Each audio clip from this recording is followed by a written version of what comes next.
Hello, my ducklings. It's time for another episode of Language Learning for Pretty Birds.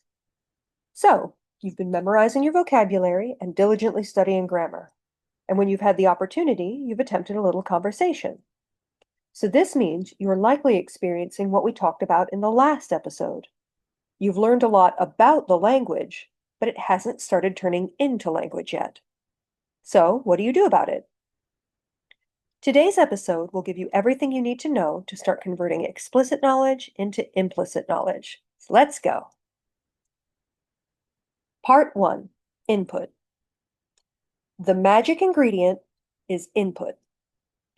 Input is any meaning-bearing language that you are attending to for comprehension. That is, it's anything written or spoken you're trying to understand. Here's an example. The column on the right is a verb conjugation, which is really just a list of forms. There's no meaning to decipher. On the left, we have a few song lyrics, a set of sentences that carry meaning, even if you can't understand that meaning. The lyrics are input.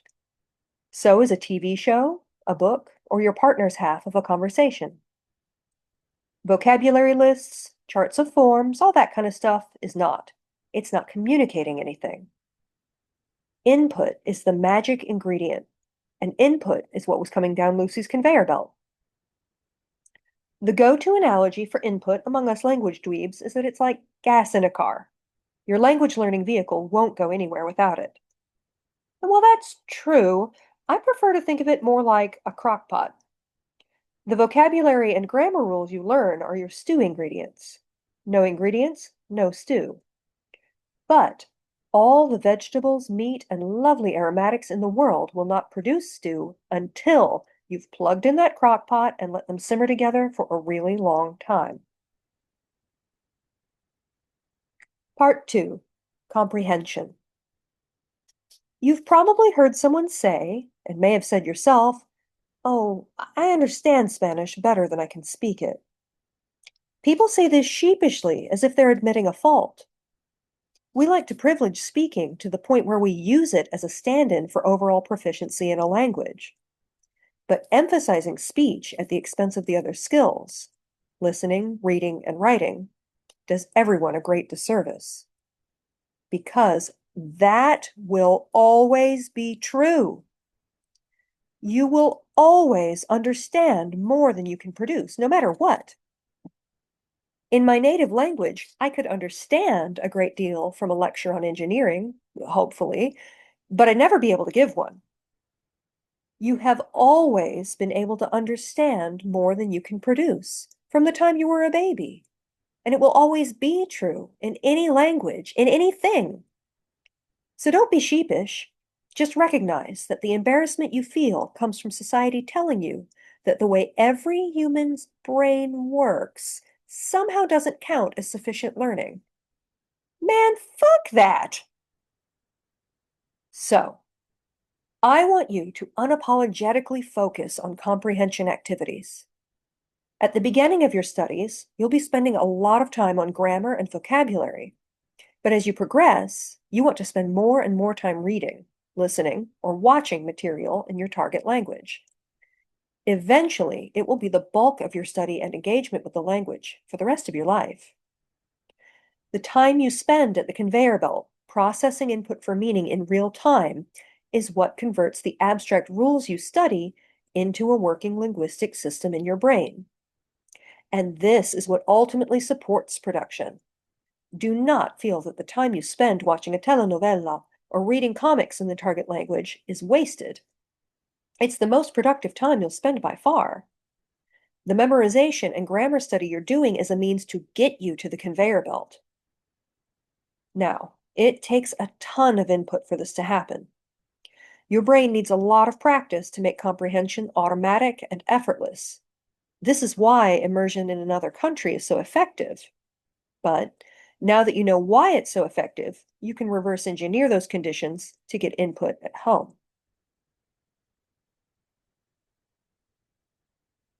Part 3, Lead into Gold.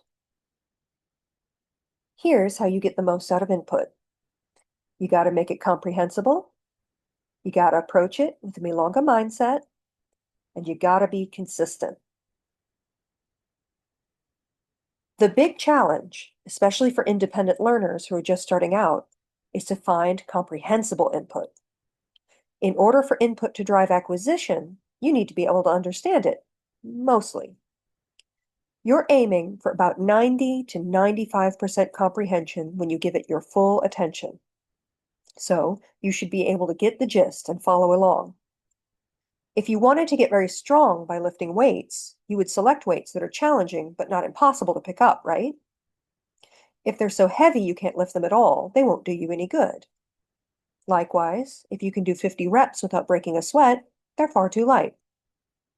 Just as in any other aspect of skill building, you want to work at the edges of your ability, challenging yourself to go just a little more each time you work.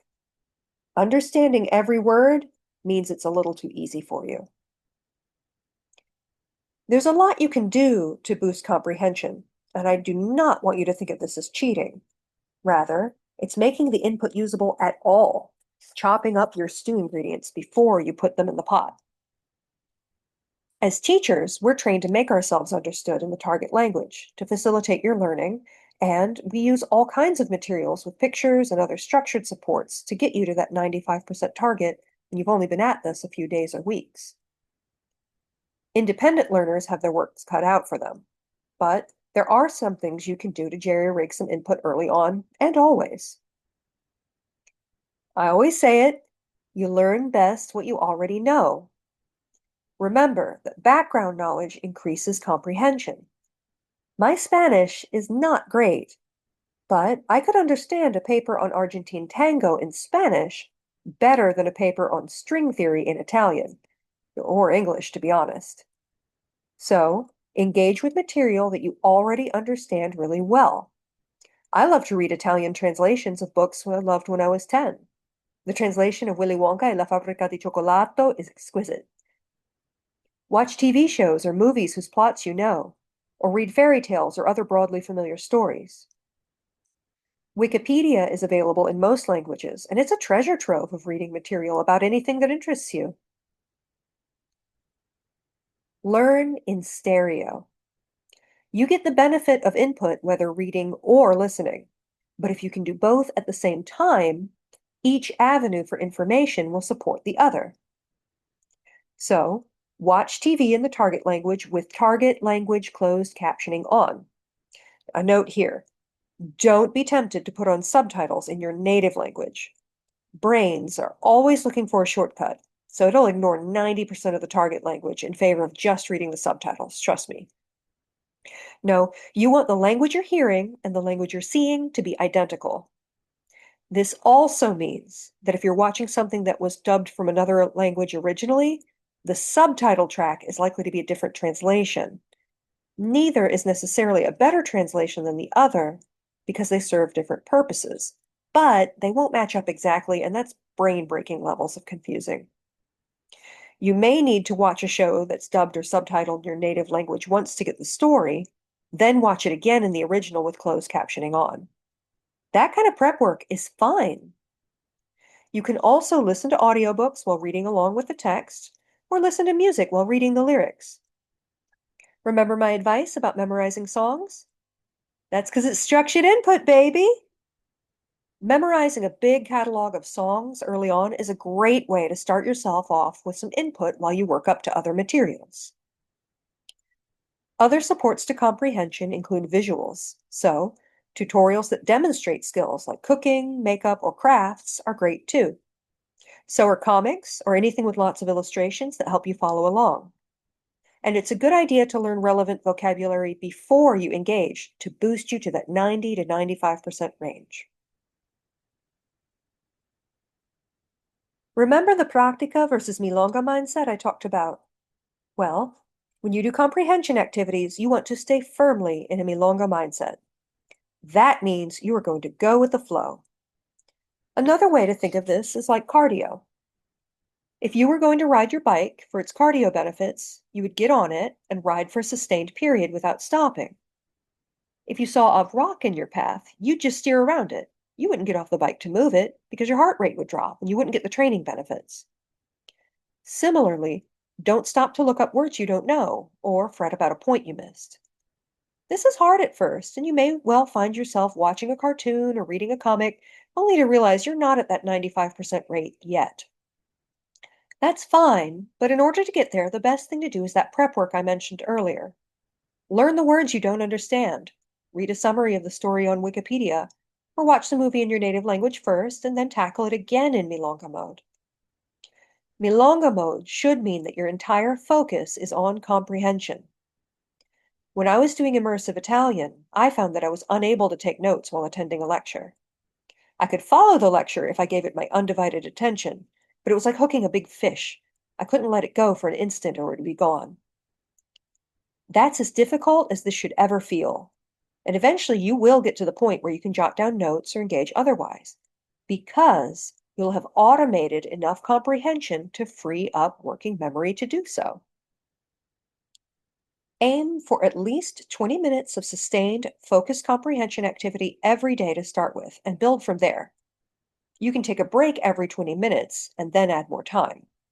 But make sure your entire focus is on comprehension in Milonga mode. Finally, and I can't recommend this to my university ducklings, but a very light buzz can help get you into Milonga mode. But experiment with this at your own risk. It's not for everyone. But advice I do give to everyone is to remember that while this can be far more relaxing than grammar drills, comprehension isn't passive, it's receptive. Your brain is working very hard when you do this, and it's going to burn through glucose at a terrific pace. You will be hungry and you will be tired, so please take good care of yourself. My next few videos will be on the 4 skills of language, so you can look forward to more detailed strategies on listening and reading as vehicles for acquisition and as skills to master in their own right. Not too many references for you today. Honestly, Wikipedia is a great place to start if you want to learn more about input theory. I'm putting that link in the description, as well as a link to the madrigal I used as an example of input. And the video has translated lyrics for anyone who wants to check that out. But that's all I have for you today, so once again, thanks to the lovely people who made these beautiful PowerPoint slides. Reach out on Discord if you need anything, and I will see you in class.